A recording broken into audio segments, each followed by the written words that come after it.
And now for our feature presentation. 50,000 watts of funkin' hip-hop power.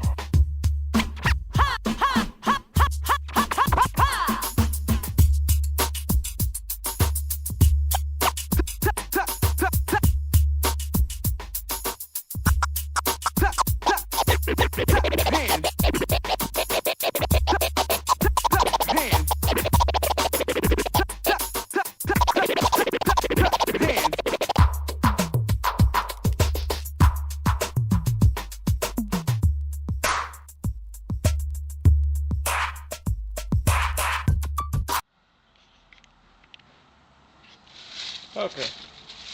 Anyways, we're gonna start this all over again because apparently this car don't like radiators. So we're gonna put another one in it. This time, I guess I'll film it because last time I didn't. I just took pictures. Well,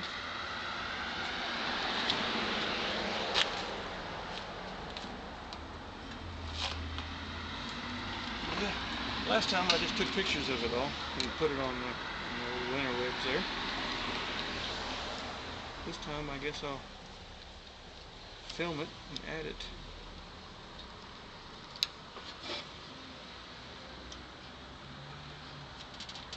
to the inventory of good stuff you guys get to watch. Alright, first, obviously, Phillips head screwdriver for the return hose for the overflow. No big deal. That should be pretty common sense. Then, radiator cap, of course. And don't do this while the engine's hot because you'll take a bath and you don't want that. Trust me. Okay.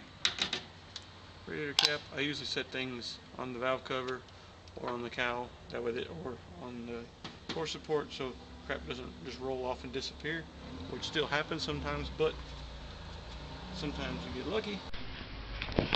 Okay, now, there we go. Alright. Okay, a few things. I guess I'll film what I'm doing with this one. This one gets just overall watch. You see this plug? If you can read yours, it says push. So you push in like this, and then it gets it underneath the that's hard to do when you're trying to film. Okay. Anyways, you push down like this and pull like that. What that does is it lets these little grooves in there get underneath the groove there. That way it comes off. Alright, so that's one thing off. Now, the boring thing is the clamps and all that crap. I'm sure you couldn't figure out how to take off a clamp. Obviously, two flatheads. So don't ask me why this one was double clamped. It was like that when I bought it. And I'm assuming there was a reason for it, so I leave it that way. But there's the two clamps there. The two clamps on the bottom hose, which you can't see now for the alternator cooling hose that I have here, which I'll have to pop off to be able to do this. And first thing I'm going to do is take out that bolt, or that nut I mean, and that nut right there. Can you see that? Yeah, not really, but you can see my finger. So that nut right there. There we go, that nut. And that's going to take the fan shroud off. And then we'll expose the radiator. So I'll bring you back when I expose the radiator. Okay? Alright.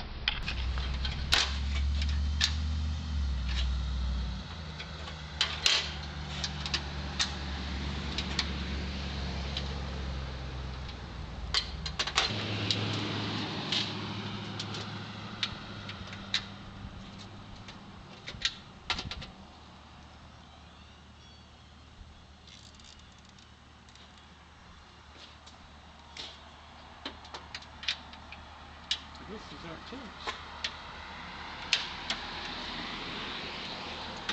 Maybe they're 11s. I'll be right back.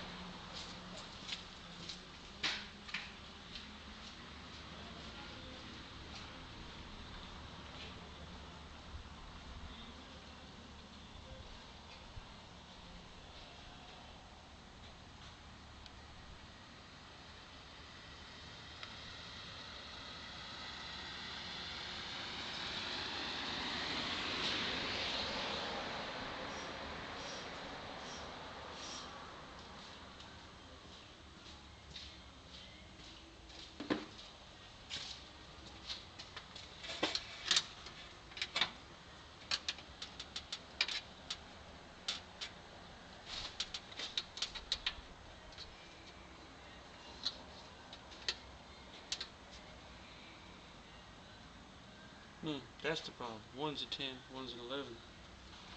They're off like.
Okay, now as you can see, the shroud is out. I'm down to just the fan. Now, one thing you want to remember is your new radiator normally does not come with these little studs that hold your fan on, but they just slide out the sides like that. So be sure to slide them out and not lose them, because then you'll hate life trying to find another one. Now you see I've got my hoses off. So now you can get a little better look where it's leaking. All this area right here. Alright. I didn't want to remove this because it's a pain in the butt. Last time I removed it I hated myself for it, so I reached around it, got down in there to them. You can't even see them, can you? No, yeah, well, kind of barely, them two little clamps in there. Now you want to make sure that you have a drain bucket underneath here to catch all this stuff. You don't want to just let it go, because animals will drink it and, you know, all that good stuff. And it's a good thing if you tuck your hose up out of the way, it won't leak all over you. Alright, now I'm just going to take that off right there, and that off right there, and we'll be done. I'll be back with you in a minute.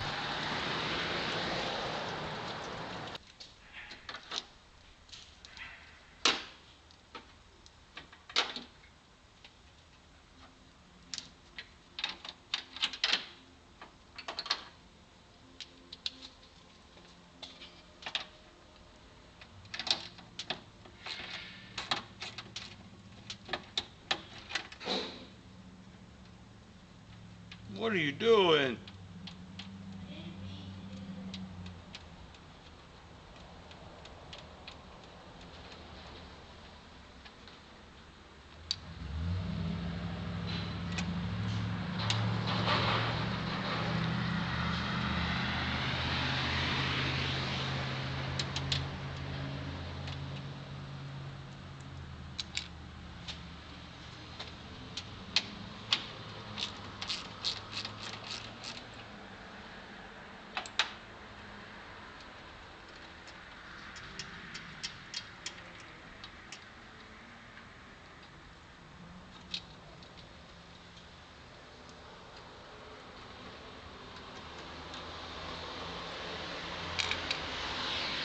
Now, put the radiator out, you just lean it forward and pull straight up like so.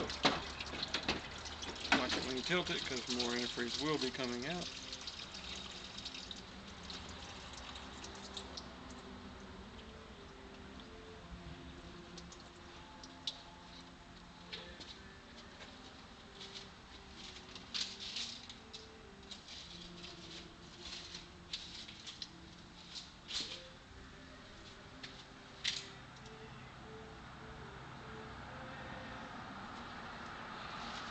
Alright, now, with no radiator, you can see what this, because this is a non-AC car, you basically see all the way outside of the car now. But somebody's put this chicken wire in there to keep crap from coming in and hitting the radiator while you're on the track or going down the highway. Don't lose these little things, because that's the shock support, or the bushings that keeps your radiator from just sitting on this hard metal screw over here and bouncing all over the place. Alright, you see these. Not every Escort has these, just the ones, the older ones that have this ducting system. What it does, radiator sitting here, right, obviously, and the fresh air comes in, hits the radiator, and some of it is forced this way, which I don't know, I guess you could possibly cold air intake that if you wanted to. I guess run a hose into here for a cold air, and then the other side runs and forces air into here, which is supposed to cool the back of your alternator. Cool idea, I guess. Whether it works or not, I don't know. Somebody did with a pen and pencil and the designing thing decided it did. Looks like I might need to address a hose here in a little bit. I don't know, can you see that? It's got some rub marks from something. Something has rubbed on it or chewed on it. One, it's not a hole yet. I may need to address that at a later point. Alright, anyways, I'm gonna here, how about an alternate, how about a radiator unboxing? Does that make anybody happy? Everybody loves a good unboxing, right? Alright, let's see. There's the box. Well, come on now. Stay back there. Alright. Oh. Alright, you see it's packed in lovely styrofoam. Everything's all not lovely, right? Alright, let's see. Comes with this lovely bag of goodies stuck to the inlet. What this is. Okay. Anyways, what it is. Let's get this bag undone. It's a fitting for if this was an automatic transmission, you would have to screw them into the side tank over here on this end.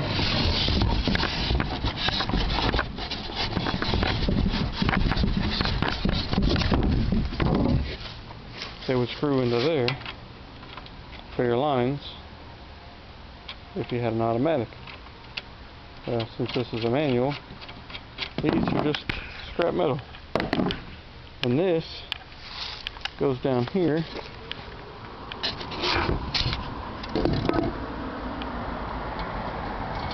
for your fan to sit in.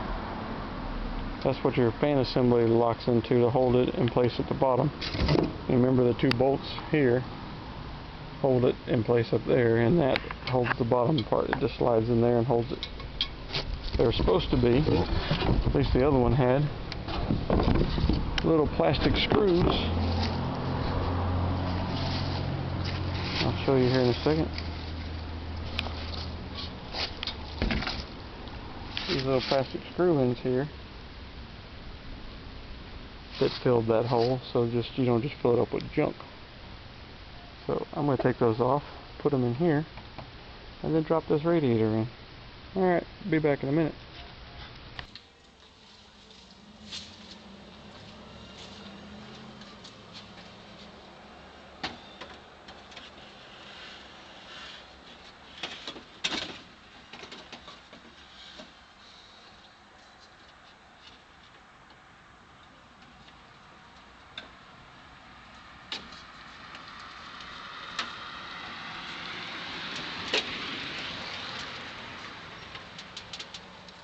Okay, for those of you still watching, obviously the install is just the opposite of the removal. I don't know, obviously these are probably not factory bolts for this, factory nuts for this, but these are 13mm nuts, if you're going to ask that question. Really, there's only a couple tools needed to replace this. That's a Phillips head, and a factory, like, never removed. I imagine it'd be two Phillips heads. It'd be a Phillips head, two, let's see, this was an 80 something. It may or may not be metric. We'll just assume it's metric. It'll be two 13s, two 10s, or well, okay, the tools you'll need is a 10mm wrench, ratcheting preferred, 10mm wrench, 13mm socket and ratchet, and a Phillips head screwdriver. And in theory, that's all you will need to remove and do this job.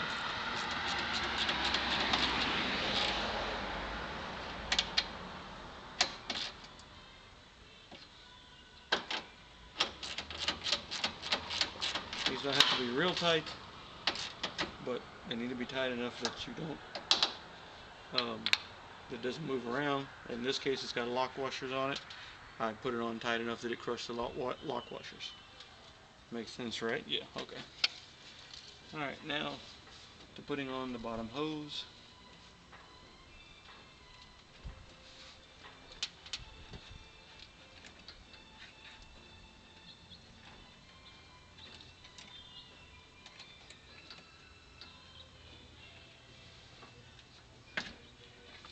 Slip that on. Move your clamps up so you can tighten them down. Hopefully you didn't lose all your antifreeze, but you probably did. Alright, put that all the way on there like that. Time to tighten the clamps down.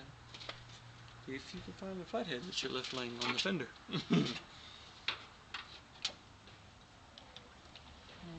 can also use, usually these are 8mm sockets, or 8mm. You can also use that if you have a question as to how tight you want to get it, or you just want to make sure it's extra tight, or you don't have a good Phillips. I just use a Phillips and tighten it down.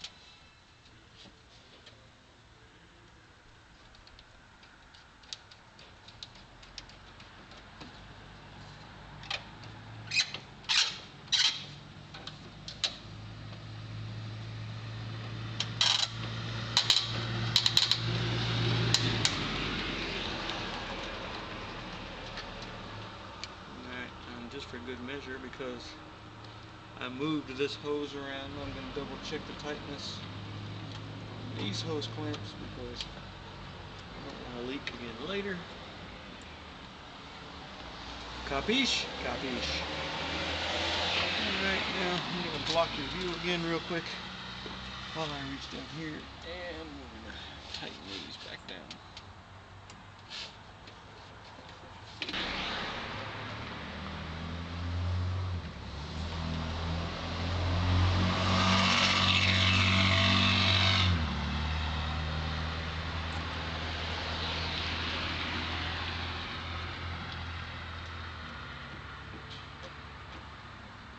As you'll notice, as you're hearing the cars go by in the background, this little small town, everyone knows my cars.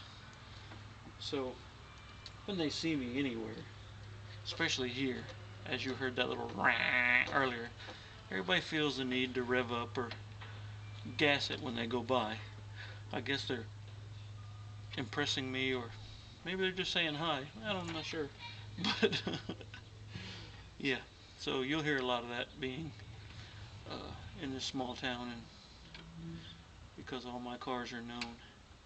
And I'll give you a view of the parking lot here in a little bit, and you'll see a little bit more. Like if you go to the Facebook page for my shop back when I had it open, there's always something performance in this parking lot. So everybody feels the need to come by and rev and show off what they've got. Which is all good. You know, no harm in that, right?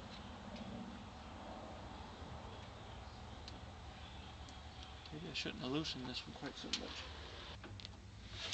much. And Lord forbid I ever have to do one of these on the 88.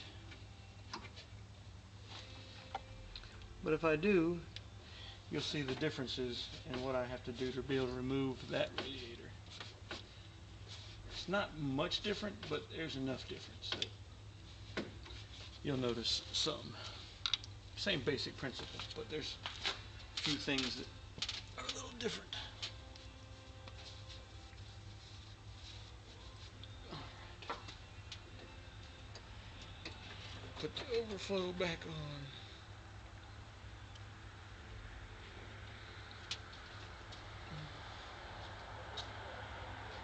Find the Phillips that you just set down.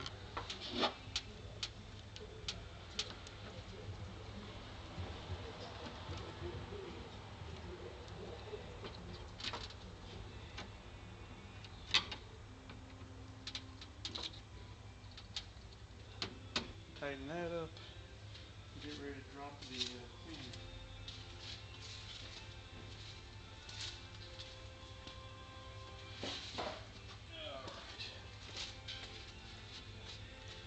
In goes the fan.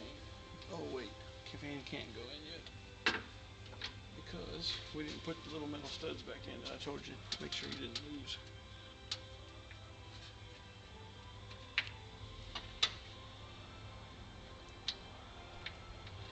You just slide into that groove like so. On either side. Now the fan can go in. Sometimes it helps to go in at an angle.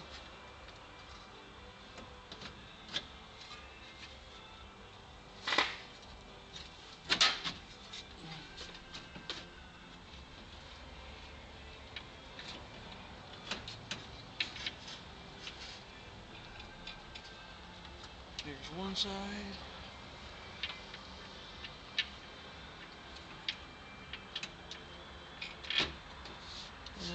side. Voila.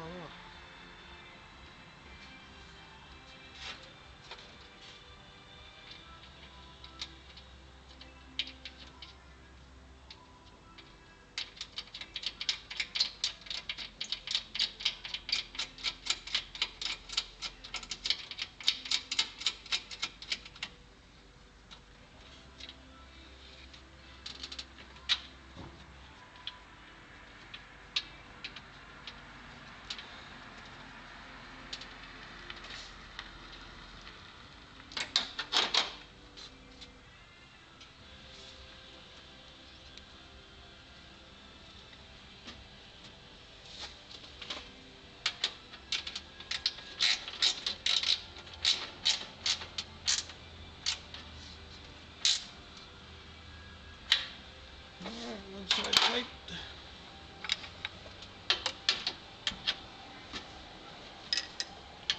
Now we'll get the other side tight.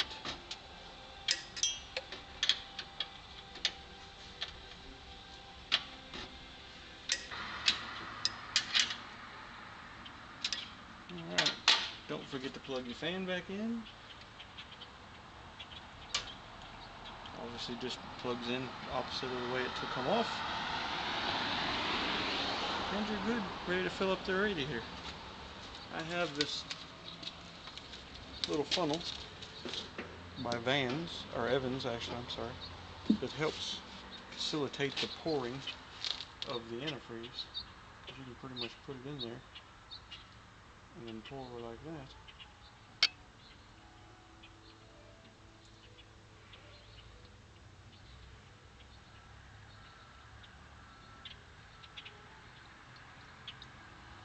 Or you can use a funnel if you don't have this, which this basically is a funnel.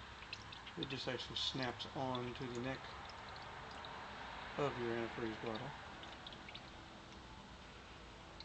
Oh, another thing I forgot to check, or tell you to check, and I actually didn't check it either. I'll get to it in this little. Alright, another thing I forgot to tell you guys is on every radiator, this one too, there is different people drain cock, peacock, whatever, but this little thing right here, you want to make sure this is tight, because if that's not tight, you'll lose your antifreeze. Got that hole right there.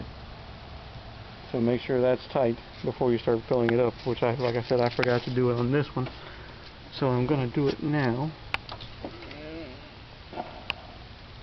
Yep, mine's tight. They usually come tight, but there are times when they won't be, and then you'll be mad because all your antifreeze is going back on the ground as you're filling it up. Alright, anyways, and now it's just a matter of fill till it seems full, and then I'll show you what to do after that. Bye.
Okay, once you've dumped your antifreeze in and got it full, or well, in this case it's almost all full because the air bubbles bubbled out.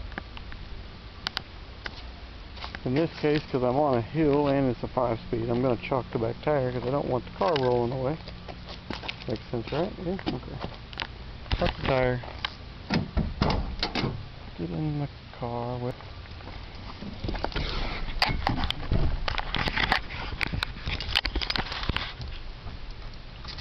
Start it up, make sure it's in neutral.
Checking to see if y'all see. Okay.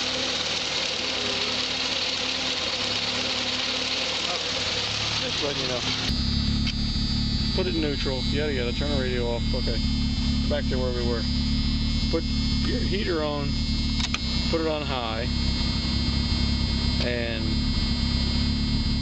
let it run till you have heat. Which this car is still relatively warm, so I've got heat. But what you're doing here, when you're doing this, is you are letting the air bubbles trapped in the engine hopefully be pushed out by the water pump. Now some cars are more difficult to get the water out, the air out than others. These Escorts, they're pretty simple. They don't hold air very well, very much. Let it run till you have heat. Once you're satisfied you have good heat, top off the radiator, obviously make sure it's good and full, maybe make a block or two in it, make sure and then pull up, make sure you're not leaking, and then you're done. Alright, let me know how if was I too technical, not technical enough, do you like it, do you don't like it, you know how it is. Let me know, and like, share, subscribe, and keep watching. I'll keep making. Bye.